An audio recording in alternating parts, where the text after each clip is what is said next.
नमस्कार, मैं हूं संजय शर्मा। आप देख रहे हैं 4 PM न्यूज नेटवर्क। आपने विक्रम और बेताल की कहानी सुनी होगी। कभी विक्रम के सिर पर बेताल, कभी पेड़ पर बेताल। पिंड ही नहीं छूट रहा एक दूसरे का, दोनों एक दूसरे से लिपटे पड़े हैं, गुत्थम गुत्था हो रहे हैं।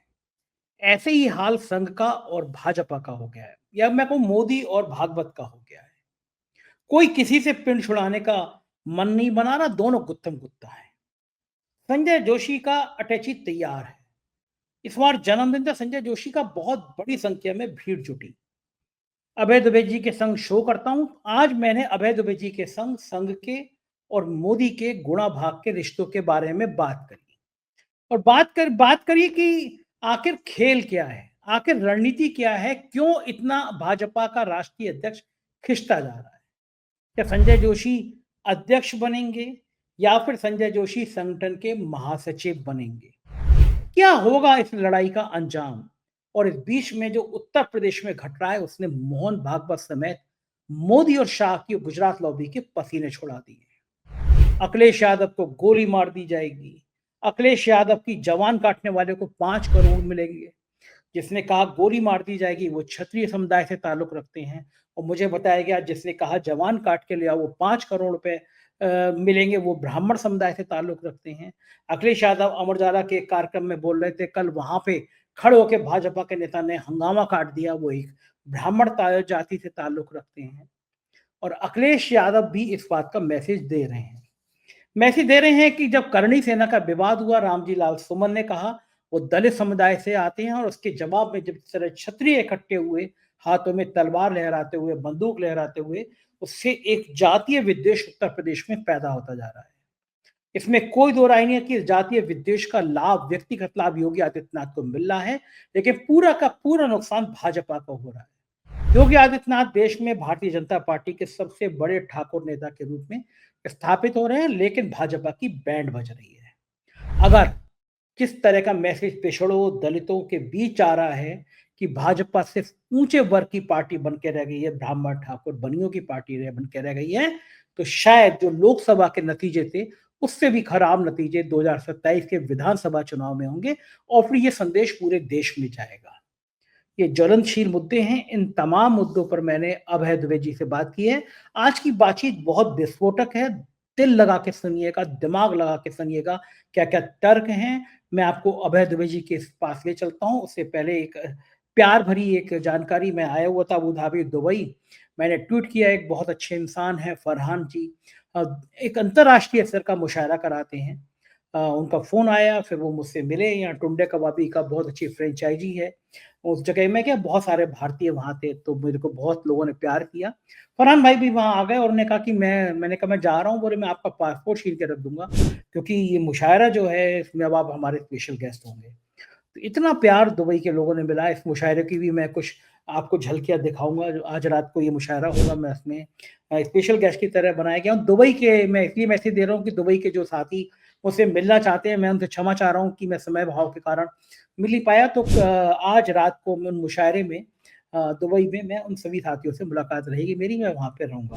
चलते हैं अभय दुबे जी के पास। शानदार बातचीत है। पहले चैनल को सब्सक्राइब करिएगा, ज्वाइन करिएगा, और फिर पूरी बातचीत सुनिए। 4 PM न्यूज नेटवर्क में स्वागत है अभय दुबे जी आपका। भारतीय जनता पार्टी का घमासान बड़ा चर्चा में आ गया है। भाजपा के राष्ट्रीय अध्यक्ष कौन होंगे, इसको लेकर चर्चा है।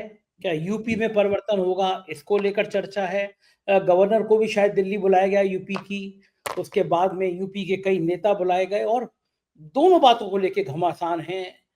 कोई नया अध्यक्ष का नाम फाइनल नहीं हो पा रहा है। मेरे सूत्र बता रहे हैं कि संघ अभी भी अड़ा हुआ है कि संजय जोशी को क्यों नहीं अध्यक्ष बना देते। और जाहिर है कि संजय जोशी जैसे नाम मोदी जी को स्वीकार नहीं है, क्योंकि अगर संजय जोशी बन जाएंगे तो पार्टी पे पूरे कमान हो जाएगी, और शायद गुजरात लॉबी के लिए इससे खतरनाक बात नहीं हो जाएगी। क्या कुछ ऐसा नहीं हो रहा कि मोदी जी के कुछ स्टार्स गड़बड़ा गए हैं, पासपोर्ट रैंकिंग में नीचे आ गए, 100 लोगों के नामों की लिस्ट में टाइम मैगजीन में कोई भारत का नाम नहीं है, वक्त पे सुप्रीम कोर्ट अड़ गया, और भाजपा के राष्ट्रीय अध्यक्ष पे संघ अड़ गया। ये सारी जो गुणा भाग है, क्या लग रहा है कि भाजपा उस दौर में आ गई? मुझसे बहुत साल पहले एक मित्र ने कहा था कि भाजपा को विपक्ष खत्म नहीं करेगा, भाजपा को भाजपा ही खत्म करेगी। तो क्या यही है कि यही कारण है कि जो तानाशाही थी 2024 में लोकसभा चुनाव हुआ, रिजल्ट आया तो होना ये चाहिए था भाजपा के संसदीय दल की बोर्ड की बैठक होती। उसमें हम्म, संसदीय दल तय करता कि हमारा कौन नेता होगा, ये नियम है। लेकिन मोदी जी को डर था कि चूँकि पूरा बहुमत नहीं आया, बड़ा प्रेशर में थे। वो दिन याद होगा कि जब गए थे, मुँह उतरा हुआ था उनका, उनको उम्मीद नहीं थी और उनको डर था कि अगर संसदीय दल की बैठक हो जाती है तो कोई दूसरे नाम का भी ज़िक्र हो सकता है जो उनके राजनीतिक करियर के लिए बहुत नुकसानदायक होगा। इसलिए सारे नियम कायदे ताक पे रख के उन्होंने एनडीए की बैठक में घोषित तौर पे अपना नाम बुलवाया और प्रधानमंत्री बन गए। तो लग रहा है कि ये तानाशाही के खिलाफ अब बीजेपी में एक आवाज़ संघ के इशारे पे उठ रही है। इस पूरे पूरे घटनाक्रम पे आपका क्या मानना है? क्या होगा इसका अंत? देखिए, मुझे पहले आज से पहले कभी उम्मीद नहीं था कि भारतीय जनता पार्टी और राष्ट्रीय स्वयंसेवक संघ के बीच में इतना बड़ा गतिरोध पैदा होगा। एक छोटा गतिरोध 2019 के चुनाव की पूर्व संध्या में पैदा हुआ था, जिसका मैं अक्सर जिक्र करता हूँ। लोग उस बात को एक कान से सुनते हैं, दूसरे से निकाल देते हैं। लेकिन मैं ये मानता हूँ कि वो एक बड़ा महत्वपूर्ण क्षण था, जब संघ ने ये मांग की कि संसद जो है वो राम मंदिर बनाना सुगम करने के लिए कानून बनाए। मोदी इसके लिए तैयार नहीं थे और चूंकि सुप्रीम कोर्ट इसके ऊपर फैसला देने के लिए तैयार नहीं था, इसलिए संघ ने मोदी खिलाफ तो खुली कैंपेन नहीं छेड़ सकता था, सुप्रीम कोर्ट के खिलाफ खुली कैंपेन छेड़ दी। और दरअसल वो कैंपेन सुप्रीम कोर्ट के बहाने मोदी के ही खिलाफ थी, क्योंकि मोदी कह रहे थे कि अदालत का फैसला आएगा तब राम मंदिर बनेगा, और संघ कह रहा था कि आप संसद से कानून बनाइए। बहरहाल वो एक गतिरोध का क्षण था। वो गतिरोध का क्षण तब समाप्त हुआ जब संघ पीछे हट गया। जैसे ही बिल्कुल चुनाव की 2019 की पूर्व संध्या पर स्मिता प्रकाश से मोदी जी ने इंटरव्यू में कहा कि संसद कोई कानून नहीं बनाएगी, मामला सब जुडिस है, अदालत के अधीन है, अदालत ही फैसला करेगी उसके ऊपर, हम उसका इंतजार करेंगे। उसके बाद संघ एक कदम पीछे हट गया। तब हमारे जैसे लोग इस निष्कर्ष पे पहुंचे थे कि मोदी जी संघ से बड़ी हस्ती बन चुके हैं। अब सरसंघ चालक हिंदुत्व की राजनीति की सर्वोच्च हस्ती नहीं है, सर्वोच्च हस्ती नरेंद्र मोदी है। ये उस घटना के बाद से मैं इस निष्कर्ष पे पहुंचा था, और मेरे इस निष्कर्ष की तस्दीक उस समय हुई जबकि रामलला की प्राण प्रतिष्ठा में नंबर 1 पर मोदी जी थे और नंबर 2 पर मोहन भागवत थे और नंबर 3 पर योगी जी थे। तो उस वक्त मुझे लग गया कि अब ये बिल्कुल ये हायरार्की जो है वो बन गई है पूरी तरीके से। लेकिन तभी देश की जनता ने, वोटरों ने इस परिस्थिति में हस्तक्षेप किया। एक ऐसा हस्तक्षेप जो कि जिसकी किसी को, लोगों को उम्मीद नहीं थी कभी। और उस हस्तक्षेप से मोदी जी का बहुमत चला गया। बहुमत जाते ही उसके बाद से स्थिति देखिए, परिस्थिति बदली। नंबर 1 पर संघ आ गया, नंबर 2 पे मोदी जी चले गए। और आज जो गतिरोध है, ये गतिरोध इसी बदली हुई परिस्थिति का परिणाम है। इस वक्त स्थिति यह है कि दोनों में रस्साकशी हो रही है। रस्साकशी में संघ मजबूत है, तगड़ा है, लेकिन मोदी जी भी अभी तक उन्होंने हार नहीं मानी है और वो लगातार मोहन भागवत की आंखों में घूर रहे हैं, और मोहन भागवत उनकी आंखों में घूर रहे हैं। कौन पहले पलक झपकाएगा ये तय हो रहा है। अंग्रेजी में कहते नहीं कि हु विल ब्लिंक फर्स्ट है। तो वो ये स्थिति चल रही है। मोहन भागवत का मानना यह है कि किसी ऐसे व्यक्ति को अध्यक्ष न बनाया जाए जिससे मोदी जी की प्रतिष्ठा उसके अध्यक्ष बनते ही सवालिया निशान में घिर जाए और मान लिया जाए कि मोदी जी का पराभव निकट है। अच्छा, इसलिए मुझे लगता है कि संजय जोशी को एक बड़ा महत्वपूर्ण पद दिया जा सकता है, एक बहुत अत्यंत महत्वपूर्ण पद दिया जा सकता है, लेकिन शायद उनको अध्यक्ष पद के लिए न रखा जाए कि उससे तो जिसको आपने प्रधानमंत्री बनाया है उसकी ही प्रतिष्ठा तुरंत खत्म हो जाएगी। हम सब लोग जानते हैं क्यों, इसको दोहराने की जरूरत नहीं है। तो संजय जोशी की भाजपा के संगठन में पुनर्स्थापना तो होगी, लेकिन अध्यक्ष पद पे होगी, मेरे ख्याल से अध्यक्ष पद पे नहीं होगी। इसके बावजूद भी अभी तक दोनों के बीच में ऐसा कोई नाम नहीं आ पाया है जिसपे दोनों की सहमति हो और दोनों को ही लगे कि वो जिस मकसद से अध्यक्ष बनाना चाहते हैं वो मकसद उसके बनने से पूरा हो रहा है। न मोदी जी को लग रहा है वैसा और न मोहन भागवत को लग रहा है ऐसा। असली दिक्कत यह है कि संघ अगर अपना मन का अध्यक्ष बना देगा तो उसके बाद में मोदी जी की प्रधानमंत्री के तौर पर जो अथॉरिटी है, इसका पहले से ही क्षय हो चुका है। आप आप मोदी जी के प्रशंसकों से बात कीजिए कभी, सामान्य प्रशंसकों से, वो नहीं जो मीडिया में बैठे हुए हैं, जो अपार्टमेंट्स में रहते हैं वगैरह वगैरह, इस तरह के तमाम प्रशंसक। तो लोग कहेंगे मोदी जी आजकल खामोशी खींचे हुए हैं। बहुत बहुत दिन बाद कोई वो भाषण देते हैं, सभी हिसार में भाषण दिया था उन्होंने बहुत दिन बाद, बहुत बहुत दिन बाद कुछ बोलते हैं, तो उनका मोदी जी खामोशी खींचे हुए हैं।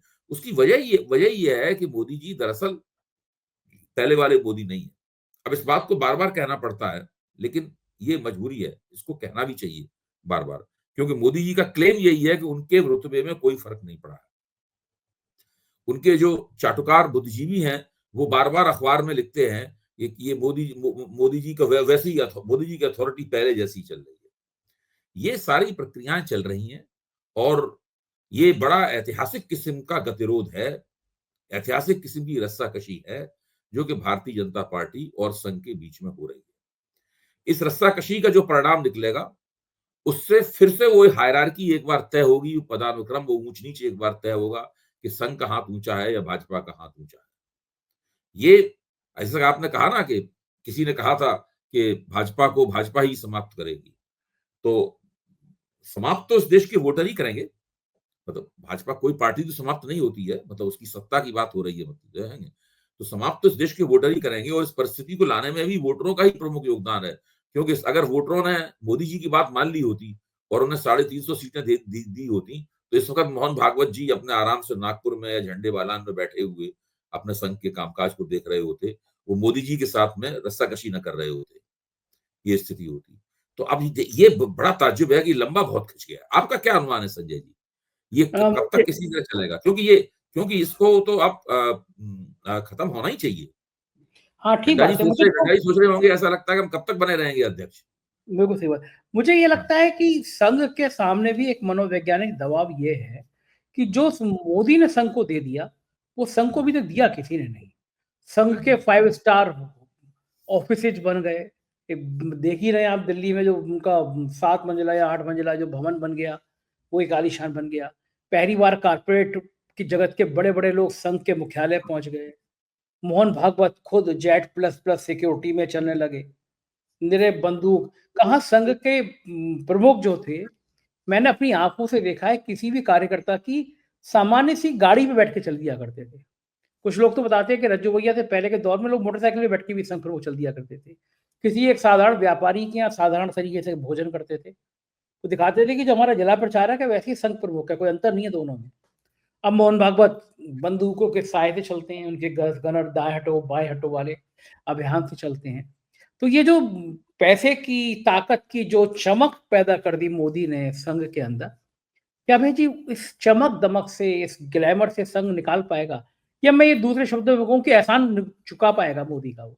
देखिए, आपकी बात सही है, लेकिन मैं उसको थोड़े से दूसरे दृष्टिकोण से देखूंगा। मतलब आप जो बात कह रहे हैं वो गलत नहीं है, बिल्कुल ठीक कह रहे हैं आप। मेरा कहना है कि संघ की मोदी जी से नाराजगी इस वजह से नहीं है कि मोदी जी ने संघ का एजेंडा नहीं पूरा किया। इस वजह से नहीं है कि मोदी जी ने संघ को तमाम संपत्तियां अधिग्रहण करने का मौका नहीं दिया। इस वजह से नहीं है कि मोदी जी ने संघ को झंडेवालान पर एक 300 कमरों का एक बड़ी बिल्डिंग बनाने का मौका नहीं दिया। ये सारी इन बातों के लिहाज से तो मोदी जी से संघ खुशी है। भाई जितना भी संघ का विचारधारात्मक एजेंडा था, मोदी जी एक एक करके उसको पूरा कर रहे हैं। हाँ, पूरा कर रहे हैं। इसमें कोई शक की बात नहीं। और जब तक मोदी जी के ही नेतृत्व में 2 बार स्पष्ट बहुमत प्राप्त हुआ। अगर स्पष्ट बहुमत नहीं मिलता तो कर नहीं सकते थे ये सब काम। तो ये बात नहीं है। मतलब मेरा कहना है कि कोई भी अटल बिहारी वाजपेयी कभी वो काम नहीं कर पाए जो मोदी जी ने संघ के लिए किया है। अच्छा, मोदी जी, जहां तक विचारों का सवाल है, मोदी जी और संघ के विचारों में कोई फर्क नहीं है। बिल्कुल, मोदी जी भी हृदय से ऐसा बात नहीं मोदी जी संघ के ऊपर एहसान कर रहे हो। मोदी जी भी हृदय से इसी एजेंडे का पालन करना चाहते हैं और कर रहे हैं, आगे भी करेंगे जितना मौका होगा। और कोई एजेंडा उन्हें आता ही नहीं है। यही उनके लिए एकमात्र एजेंडा। ये एजेंडा उनके भी हृदय से निकला है, जिस तरह मोहन भागवत के हृदय से निकला है। ये वो एजेंडा है जो पिछले 100 वर्ष में और उससे भी पहले से जो हिंदुत्व वाली राजनीति चल रही है सावरकर के जमाने से, ये एजेंडा उस राजनीति की देन है।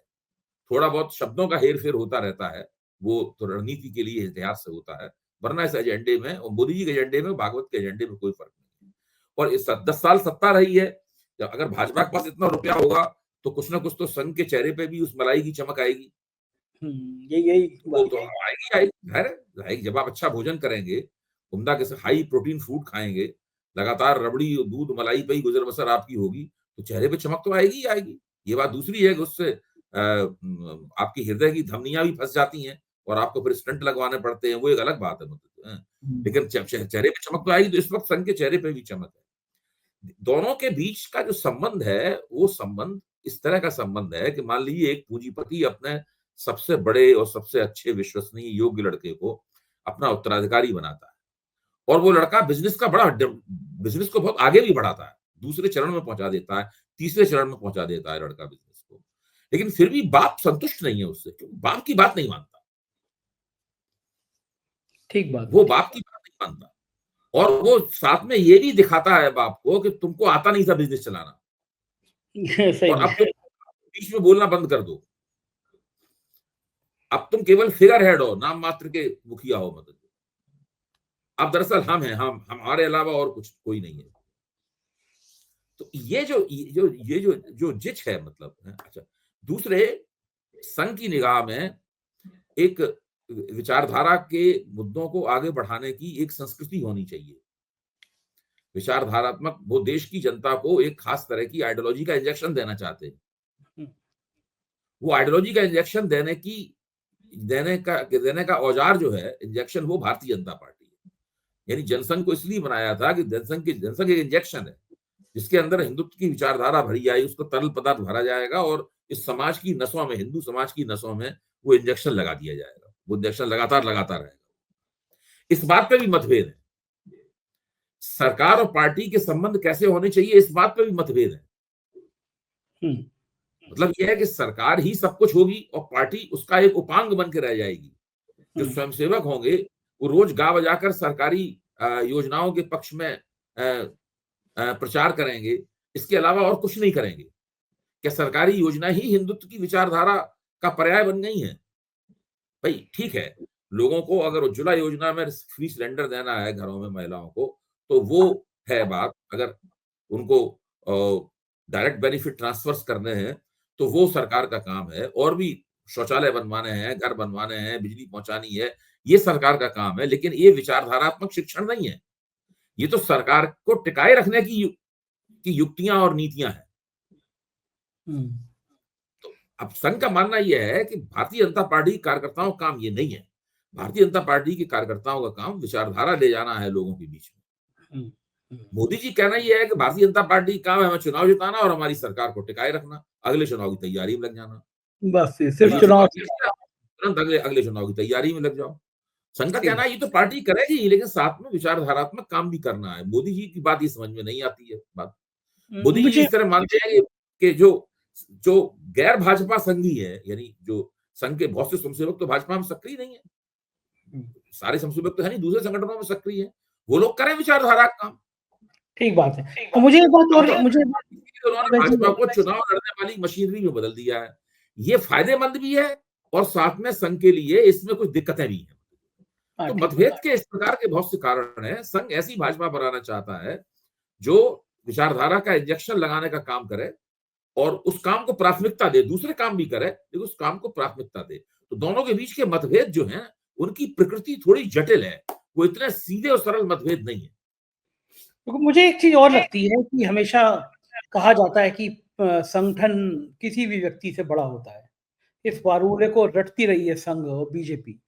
हुँ, अब पिछले दिनों में पिछले 3-4 सालों का अगर आप सीन देखें, चाहे वो हुँ, सोशल मीडिया के प्लेटफ़ॉर्म्स हो या बाकी जगह हो, मोदी जी ने साबित कर दिया कि संगठन छोटा है, व्यक्ति बड़ा है। एक हुँ, सिर्फ़ एक उदाहरण दूँगा मैं जिससे सबको मेरे दर्शकों को समझ में आ जाएगा। राम मंदिर के उद्घाटन से पहले एक फ़ोटो बाकायदा वायरल हुआ, बीजेपी के नेताओं ने किया। हुँ, मोदी जी बड़े हैं, भगवान राम छोटे हैं। भगवान हुँ, राम मोदी की उँगली पकड़े हुए जा रहे हैं। हुँ, हुँ। भाई वो तो तो लाए हैं भगवान रामलला को, वही लाए हैं। हाँ, जो राम को लाए हम उनको लाएँगे। हुँ, तो वो जो जो फ़ोटो था कि संघ-वंघ तो छोड़िए, बीजेपी तो छोड़िए, मोदी जी भगवान राम से भी बड़े हो गए और उन्होंने फिर बाद में कहा भी मैं बायोलॉजिकल थोड़ी ना हूँ। हुँ, जो मोहन भागवत ने फिर उसके बाद में जो कटाक्ष किए कि हुँ, व्यक्ति को ईश्वर का भाव नहीं होना चाहिए, ईश्वर मानने वाले नहीं होना चाहिए। तो मुझे लगता है संघ एक वैचारिक द्वंद में भी फँस गया कि संघ को कोई पूछ ही नहीं रहा। पहले एक मिनिस्टर संघ के मर्जी के बिना नहीं तैनात होता था, ना हटता था। वहां गुजरात के मुख्यमंत्री को मुख्यमंत्री पूरा मंत्रिमंडल बदल दिया, संघ को खबर ही नहीं। तो संघ की औकात भी मोदी जी ने ढक्कन टाइप की कर दी, ऐसा लोग कहते हैं, इन्हीं शब्दों को कहते हैं। तो संघ को लग रहा होगा कि एक व्यक्ति आया, हमें चलो बहुत बड़े 5 स्टार 7 स्टार लग्जरी दे दी और मेरे गनर दे दिए संघ में मोहन भागवत को, लेकिन व्यक्ति की अपनी पहचान तो खत्म कर दी ना, सोने के पिंजड़े में बंद चिड़िया जैसी हालत कर दी। तो संजय जी, आपकी बात बेचैनी। मानते हुए मैं आपको एक अनुभव अपना बताता हूँ। ये शिक्षक समाज जो होता है ना, खास तौर से हाँ, ये हाँ, ये उत्तर प्रदेश में इंटर कॉलेजेस हैं। हम और आप तो इंटर कॉलेज में पढ़े हैं। हम्म, दिल्ली में इंटर कॉलेज नहीं होते हैं। दिल्ली में यूनिवर्सिटी कॉलेज वगैरह ये सब होते हैं। हम्म, तो शिक्षक समाज में संघ के प्रचारक आपको बहुत मिलेंगे। बहुत मतलब बड़े पैमाने पे मिलेंगे आपको। अगर आप 10 शिक्षकों को खड़ा कराएँगे तो बाद में पता चला उसके अंदर 2 प्रचारक। मतलब ये स्थिति है। तो अगर उनमें कई प्रचारक अच्छे पदों के ऊपर भी हैं, संघ के भीतर अच्छे पदों के ऊपर है, वो अंदर के भीतर की जानकारी भी रखते हैं। अगर आपका किसी से परिचय हो तो आप उससे बात कीजिएगा। मैंने एक ऐसे ही प्रचारक से एक कार्यक्रम में हम लोग साथ-साथ खाना खा रहे थे। उसमें एक सवाल उनसे पूछा। मैंने उससे पूछा कि नरेंद्र मोदी के बारे में संघ में पसंद-नापसंद कितनी है? क्या आप नरेंद्र मोदी को बहुत पसंद करते हैं? हम्म, तो उसने मुस्कुराया, उसने कहा कि हम लोग मोदी जी के प्रति असहज हैं। हम्म, हम लोग मोदी जी के प्रति असहज हैं। हमने तो फिर उनको मुख्य प्रधानमंत्री क्यों बना रखा है? कि भाई हम्म, वो देश का काम कर रहे हैं और उनके नाम पे वोट मिल रहे हैं, इसलिए प्रधानमंत्री हमने बना रखा है उनको। हम्म, हैं हम उनके नाम पे असहज। तो हम्म, ये रिश्ता दोनों का जो है संघ और मोदी का मतलब जो है वो एक हम्म, सहज स्वाभाविक रिश्ता नहीं है। वैसा जैसा रिश्ता अटल बिहारी वाजपेयी के साथ था संघ का, जैसा रिश्ता आप कह सकते हैं लाल कृष्ण आडवाणी के साथ था संघ का, या जैसा रिश्ता कभी मुरली मनोहर जोशी के साथ था, ये जो शीर्ष नेता थे अपने जमाने में, उस तरह का रिश्ता मोदी जी के साथ नहीं। अब ये हालात की साजिश है कि ऐसा ही व्यक्ति इसके साथ संग सहज नहीं है। पहले तो गुजरात का मुख्यमंत्री बना रहा 12 साल तक और उसके बाद तब से देश का प्रधानमंत्री बना हुआ है। और संघ की जो बेसिक बुनियादी थीसिस है कि व्यक्ति केंद्रित नहीं होनी चाहिए, राजनीति और संगठन व्यक्ति केंद्रित नहीं होनी चाहिए। और वहां पर व्यक्ति केंद्रित ही सब उन्होंने बना दिया उसको पूरी तरीके से। बिल्कुल ठीक बात है। यही यही हाँ, एक द्वंद्व हाँ, चल रहा है, और इसी हाँ, ये द्वंद्व के द्वंद बीच चल इसी द्वंद्व के बीच में बात चल रही है कि संजय जोशी अध्यक्ष नहीं तो संगठन के महासचिव बनाए जाए, ये द्वंद्व भी चल रहा है। दूसरी हुँ, तरफ मैं जाना चाहूंगा अभय द्विवेदी, भाजपा के हुँ, लिए एक खतरनाक खेल और उत्तर प्रदेश में चल रहा है, और उस खेल को चलाने वालों में कई बड़ी भूमिका में योगी आदित्यनाथ खुद हैं। हुँ, हाँ। संविधान की किताब लेकर राहुल और अखिलेश यादव उतरे चुनाव में, उत्तर प्रदेश में भी गए। मुझे याद है अभी तक कि लोकसभा चुनाव से पहले एक बहुत बड़े चैनल ने, कई सारे हुँ, चैनलों ने एक सर्वे निकाला था कि जिसमें इंडिया गठबंधन को 2 सीटें दी थी। हुँ, यानी अखिलेश और राहुल गांधी को, और एक बहुत बड़े पैनलिस्ट तो ये कह रहे थे कि मुश्किल है, दोनों पे भी मुकाबला है। यानी सब हुँ, सीटें भी थी। मेरी टीम काम कर रही थी ग्राउंड पे, और चीज़ मैंने शो किया था कि कहीं ऐसा ना हो जाए, जो ज़मीनी की हकीकत लग रही है कि इंडिया गठबंधन एनडीए से आगे निकल जाए। तो लोग मेरी मज़ाक उड़ा रहे थे, बाद में हुआ यही। उस हुँ, लाल किताब ने पिछड़ों और दलितों में मैसेज दे दिया कि भई बीजेपी जो है ना, ये संविधान के संग खेल करेगी। ये ऊँची ब्राह्मण ठाकुर बनियों की पार्टी है, मैसेज चला गया नीचे से। स्वामी प्रसाद मौर्य ने वो लाइन निकाल दी, ढोर गवार सूद पशु नारी, जे सब ताड़न के है अधिकारी। बोले पूछो बताओ तुम कहाँ हो? शूद्र तो महिला तो सब, ये सब तो ताड़ना के अधिकारी हैं। गाँव-गाँव में चली गई। मैं तो खुद गया दलित बस्तियों में, लोगों ने मुझसे सवाल किए कि साहब बताइए, उसमें इतने बड़े धार्मिक ग्रंथ में हमारे लिए लिखा हुआ है, मैसेज चला गया। नतीजा ये हुआ कि बीजेपी का डिब्बा गोल हो गया, ढक्कन हो गई बीजेपी उत्तर प्रदेश में। मोदी जी पूर्ण बहुमत की सरकार नहीं बना पाए, जो कहते थे अब की बार मोदी सरकार, अब कहते हैं अब की बार एनडीए सरकार। हुँ, लेकिन अब खतरनाक खेल फिर से शुरू हो गया। अखिलेश यादव को गोली मार देंगे, एक क्षत्रिय समुदाय के व्यक्ति ने कहा। अखिलेश यादव की जीभ काट लाओ, एक शायद ब्राह्मण समाज के लोगों ने कहा। एक नौजवान ने कहा। मैसेज वायरल हो रहा है कि अखिलेश यादव की जीभ काटने वाले को 5 करोड़ रुपए इनाम देंगे। और कल अमर उजाला के संवाद कार्यक्रम में एक बड़े 5 स्टार होटल में अखिलेश यादव बोल रहे थे। भारतीय जनता पार्टी के एक नेता खड़े होकर विवाद पैदा करने लगे। हंगामा मच गया। अखिलेश यादव ने कहा कि बीजेपी के नेता हैं, कार्यकर्ताओं को रोका, वरना कार्यकर्ता शायद बहुत ज्यादा हंगामा कर देते कि पुलिस ले जाएगी, तुम कुछ मत करो। समाजवादी पार्टी के लोगों ने कहा कि गलत परंपरा बन रही है नेता का। लेकिन नेता का विरोध करने वाले, अखिलेश यादव को गाली देने वाले, गोली मारने वाले, जीभ काटने वाले, आज कार्यक्रम में विरोध करने वाले ठाकुर या पंडित। और जिस मुद्दे को लेकर रामजी लाल सुमन को लेकर विवाद खड़ा हुआ, रामजी लाल सुमन दलित, करणी सेना विरोध में तलवारें बंदूकें लेके उतरी क्षत्रिय। यानी उत्तर प्रदेश में अब ऊंची जाति बनाम गैर पिछड़ी जाति का जो संघर्ष शुरू हो रहा है। अखिलेश यादव ने भी बिल्कुल चौके पे छक्का मारा, कहा कि फूलन देवी को पहली बार नेताजी संसद में ले गए थे। याद दिला दी उन्होंने कि फूलन देवी जिसके संग इतनी बेरहमी से बलात्कार हुआ था, उसकी हत्या का आरोप क्षत्रिय समुदाय के व्यक्ति पे लगा था। यानी जो बिहार में एक टाइम में संघर्ष होता था, भूमिहार सेना और रणवीर सेना यानी कोमुदी सेनाएं बन गई थी, उत्तर प्रदेश में धीरे धीरे ये सामाजिक विद्वेष बढ़ रहा है, जातिगत आधार पर बढ़ रहा है। ऊंची जाति बनाम पिछड़ी जाति, दलित जाति, ये हो रहा है। कितना खतरनाक है आज 2027 के लिए। अखिलेश यादव को तो आज वो उस कार्यक्रम में वे पीले रंग का गमछा पहन के गए, उन्होंने खुद कहा कि आप मुझसे पूछ ही नहीं कैसा है, मैं जगन्नाथपुरी गया था, अभी वहां का गमछा है, हमारे मुख्यमंत्री तो गए नहीं जगन्नाथपुरी आज तक योगी आदित्यनाथ। यानी उनका कहना था कि कौन किस मंदिर में गया, किस मठ में गया, इसमें क्या विवाद होना चाहिए, जिसका मन हो वहां जाए। लेकिन मैं आपसे सवाल मेरा यह है कि जो जातीय समीकरण को खेल बिगाड़ने का चल रहा है उत्तर प्रदेश में, भारतीय जनता पार्टी के को लग नहीं रहा डिब्बा गोल हो जाएगा। वो उत्तर प्रदेश में नहीं, देश में डिब्बा गोल हो जाएगा अगर ये संघर्ष बढ़ गया, ये मैसेज चला गया पिछड़े दलित बनाम ऊंची जातियां, पूरे देश में भारतीय जनता पार्टी के लाले पड़ जाएंगे। क्या लग रहा है आपको, ये क्यों खेल खेल रहे हैं योगी आदित्यनाथ, ऐसे लोगों को क्यों संरक्षण दे रहे हैं, क्या खतरनाक प्लानिंग है ये, क्या लगता है आपको? देखिए, योगी आदित्यनाथ जो कर रहे हैं वो तो आईने की तरह साफ है, और आपने बहुत अच्छी तरह उसका वर्णन और विश्लेषण भी किया। मैं बिल्कुल सहमत हूं आपकी बात से। वो हिंदुत्व की वो राजनीति कर रहे हैं जिसमें सामाजिक न्याय के प्रश्न की कोई परवाह नहीं है। उन्हें इससे कोई मतलब नहीं है कि दलित नाराज होते हैं तो हो जाएं, ओबीसी अगर नाराज होते हैं तो हो जाएं, इससे उनको कोई फर्क नहीं पड़ता। उनका वो सीधे सीधे लगातार हथौड़ा, हिंदुत्व का हथौड़ा बजा रहे हैं अपनी तरफ से। जो जिस प्रश्न का हम लोगों को जवाब नहीं मिल पा रहा है वो ये है कि आला कमान इस बात को देख रहा है, तो आला कमान के पास इस बात की को रोकने के लिए या इसमें कुछ संशोधन करने के लिए, रणनीति बदलने के लिए, या तो योगी आदित्यनाथ की राजनीति को बदले या योगी आदित्यनाथ को बदले। दोनों में एक चीज तो बदलनी पड़ेगी उन्हें, क्योंकि अगर उत्तर प्रदेश हार गए तो 2029 भी नहीं जीत पाएंगे फिर।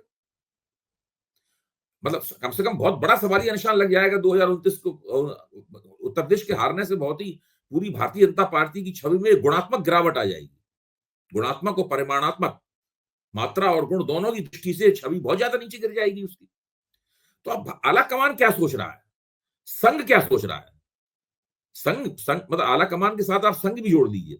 भाजपा का राजनीतिक शीर्ष और राष्ट्रीय स्वयंसेवक संघ क्या सोच रहा है, क्योंकि आखिरकार योगी आदित्यनाथ उत्तर प्रदेश के मुख्यमंत्री बने हुए, तो इसमें संघ का हाथ है। तो क्या संघ इस बात का उत्तर प्रदेश में एक प्रयोग करना चाहता है कि सिर्फ हिंदुत्व और हिंदुत्व के नाम पर ही 2027 का चुनाव लड़ा जाए? एक बार देखा जाए कि हिंदुत्व के नाम पर दलित और ओबीसी जातियां हिंदू एकता में शामिल होती हैं या नहीं होती हैं। ऊंची जातियां शामिल होंगी, इस बात की गारंटी उन्होंने कर दी है, ये सुनिश्चित हो गया है, ऊंची जातियां शामिल होंगी। ऊंची जातियों का क्या मतलब हुआ? ब्राह्मण, ठाकुर, बनिया, भूमिहार, कायस्थ और एक सीमा तक जो बहुत ही अमीर और ताकतवर किसान जातियां हैं, उनके कुछ हिस्से, जाटों के कुछ हिस्से वगैरह वगैरह, इस तरह से लोग। मुख्य तौर पर यह है ऊंची जातियों का समुदाय। तो ये तो भाजपा को वोट देंगी। संघ ये देखना चाहता है कि योगी आदित्यनाथ के नेतृत्व, क्या लगा रहा हूं, क्या योगी आदित्यनाथ के नेतृत्व में जो ओबीसी और दलित जातियां हैं, वो उनका एक सारा तो नहीं, लेकिन उनका एक बड़ा हिस्सा वो इधर आता है कि नहीं आता। क्योंकि अगर वो हिस्सा इधर नहीं आएगा तो अखिलेश का पीडीए कामयाब हो जाएगा, पीडीए की एकता हो जाएगी। पीडीए की एकता क्या मतलब हुआ? 42% ओबीसी, 20% दलित, 62% हो गया, 18-19% मुसलमान, 20% मान लीजिए। कम से कम 75 से 80% का वोटिंग ब्लॉक। इसके अगर 50% वोट भी मिल गए इंडिया गठबंधन को, झाड़ू लग तो जाएगी। भारतीय जनता पार्टी का पूरे उत्तर प्रदेश में सुपड़ा साफ हो जाएगा। पूरे देश में मैसेज गंदा चला जाएगा, पूरे देश में चला। अभी हम लोग उत्तर प्रदेश में फोकस कर रहे हैं, देश पे तो इसका असर हो गई, वहां उनको सुपड़ा साफ हो जाएगा वहां पे।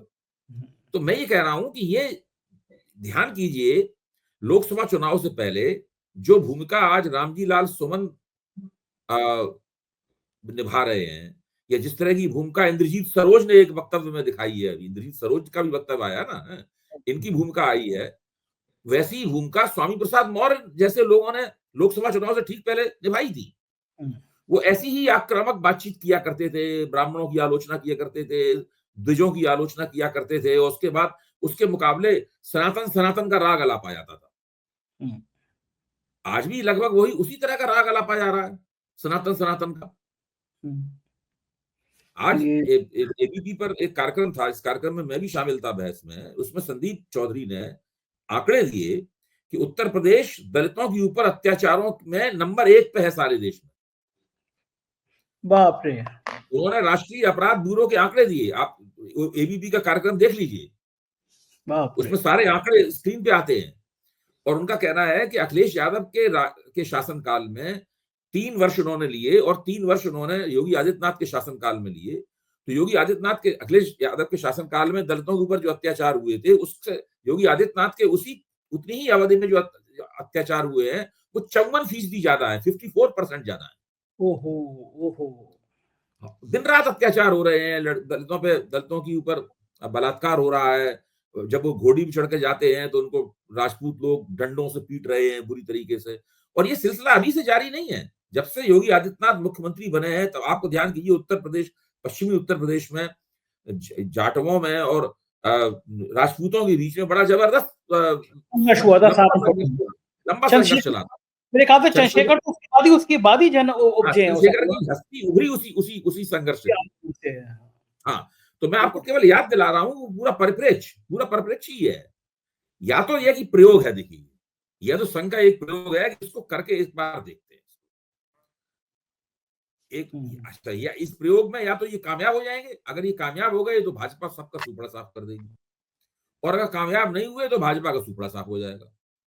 अच्छा, इस बात को लेके जरूर ही मोदी जी और शाह जरूर कुछ ना कुछ वो होंगे, चिंतित होंगे। दूसरे एक और सिनारियो हो सकता है, एक और नजारा हो सकता है। योगी आदित्यनाथ सोच रहे होंगे मैं तो इसी तरह पॉलिटिक्स करूंगा, और कह देगी साफ तौर पर, अगर आपको भाजपा को जिताने की, अगर 2027 में भाजपा को जिताने की गर्ज है तो आइए प्रबंधन कीजिए दलित वोटों का। ठीक बात है, मैं तो प्रबंधन कीजिए, अमित शाह का काम है, उनका काम मानना है, मेरा काम नहीं है ये। और वो तो एक स्ट्रेटेजी ये है कि वो तो जैसे मान लीजिए हम कहें हमें तो फलाने आदमी की आलोचना करनी है 4 PM पे, अगर संजय जी को समस्या है तो उसको दूसरे तरीके से बैलेंस करते रहे। सही बात है। तो दूसरा योगी आदित्यनाथ, मैं ही कह रहा हूँ, या तो ये नजारा है या फिर ये नजारा है, ये सब इस तरीके से चल रहा है पूरा मामला। बिल्कुल ठीक बात है। और योगी आदित्यनाथ का एक गेम तो पूरा हो ही रहा है कि वो बीजेपी के अंदर सबसे बड़े ठाकुर नेता के रूप में स्थापित हो रहे हैं। मतलब राजनाथ सिंह की उम्र हो गई, शांत रहते हैं, अब बीजेपी में उनके मुकाबले का कोई ठाकुर नेता भी नहीं बच रहा। तो अब ये क्षत्रियों का कम प्रभाव थोड़ी ना है, भली का आबादी कम हो लेकिन गांव देहात में उनका प्रभुत्व तो रहता ही है। खतरनाक खेल। देखिए, इन चीजों के संदेश आबादी की संख्या से ज्यादा होते हैं। हाँ। लेकिन हाँ, ये है कि पिछड़े दलितों में इसका बहुत खतरनाक संदेश इस खेल का जा रहा है। मुझे लगता है बीजेपी को बहुत भारी नुकसान हो जाएगा। बहुत शुक्रिया अभय जी, आपने इतना समय दिया, थैंक यू। अभय दवे जी ने आज जिन तर्कों के साथ बात रखी वो शायद पूरी राजनीति के लिए भूचाल लाने वाला है। कैसी लगी बातचीत बताइएगा जरूर। बहुत शुक्रिया, थैंक यू।